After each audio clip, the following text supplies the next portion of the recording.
Pulot na siya, hinahinay na siya tuyok no. Paibot sa top fort.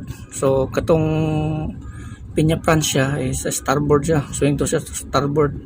Siya naman is to port no. Gamit na siya kusog na.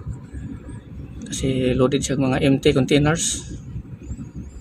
Yan no. So mga ni ang LCT Brizo ang Ocean Transport. Sige na siya nag-hiring. No, sige na siya nag-hiring kaya medyo alam na. No? So, sige na siya nag-hiring. Halos lahat. Halos tanang crew. Official, kapitan, mates, so kisa ito whaling mga apply ng kumpanya. No? So, apply na mo dito. Yeah. After pila ka months, hiring na siya. So, alam na. So, parihasan na siya sa biga. No? Medyo kuhan. So orang-orang po nito siguro kasi diha. So shout out sa inyo taga Brizo. So lahat sila paibuting no. So makita na to yung pivot point.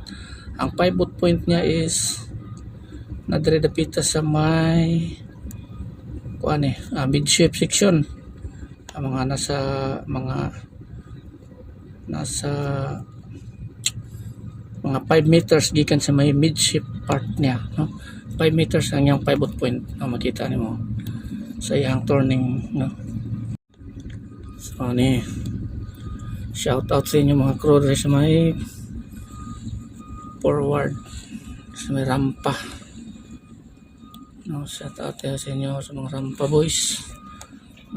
boys LCT Brizo. So yun na yung turning no. Yung turning niya. So yung pivoting ayan na. Okay. So di balik hinay at least na progress no. So tuyok hinay lang. So di man nalumbanay. So saludo ko ni sa mga LCT kay gikan ko LCT. So nindot ang LCT no. So depende po sa kampanya o sa management no. Pag mayo ang management nindot gyud, pero pag way ayaw management wag ilami inaog kana may lami. So okay, wala na sila counterweight kay mga empty na nilang kargamento. So mailan mo empty kay lutaw kayo. So nahinay na sila. Muna si LCT Brizo naka-standby ang ilang port anchor. Naka-ramp down. So ayun na sutoy na ni. Musutoy na ni sila kay nakatubang na sila dito sa may gawas. Ayan gawas na sila. So ang kuray ni sila kay mupuli naman ang Ozone Star no. Mudaking mupuli ang Ozone Star. Ayan. LCT Brizo, shout out sa inyo dia, mga official, crew, kapitan o sa tanan no, si kanmate, chief mate, si third mate, tunaman no. So saludo no. So sa atong mga seafarers no, Philippine seafarers no, sa mga domestic balagi na lockdown ta sa mga international, pero katong ubang mga nasa international bagsak kaya pun sa Thailand no. So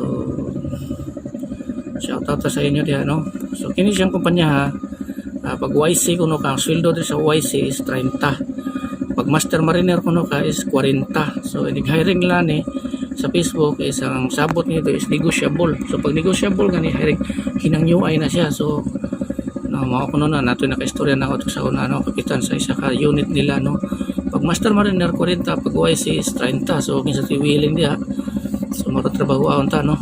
So pero lahi mag-sweldo, lahi magyud og capacity sa lisensya. So license by license no. So nice po nga sistema sa company by license no na dapat nga na para dili may ubos po tong mga management level sa mga operational no. So ganun bisan pa og career unit o career trabaho at least different no ang rate. So mayo ni nga sistema po sa Ocean Transport mo ni siya ang LCT Brizo ng Ocean Transport. So ang kumpanya nila nasa may Mandawi.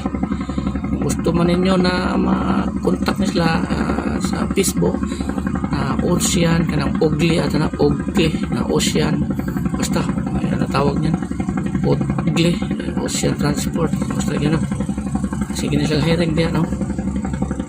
So naka-standby pa lang doon ka ang plada sa Pupaw.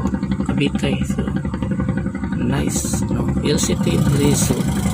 So may bangka ba? Lagi. So pasuloy lagi bangka. So biyahe nila ni Cebu, Davao, Pasakaw, Manila, Iloilo, o asa pa ba ilang ubang biyahe ni. Basta mo ni kasagaran sa mga ruta nila, no?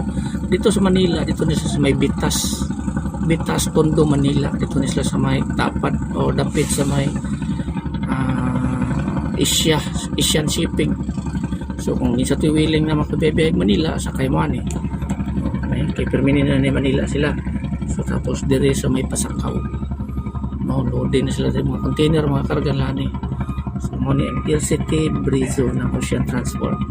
So iling mga apply na mo dire, hiring ni. Always hiring, mga amiga sige hiring. Parira na sila ni, no? So good luck na lang, no? So kita-kits na lang mo diha, no? So shout out sa inyo diha taga LCT Brizo.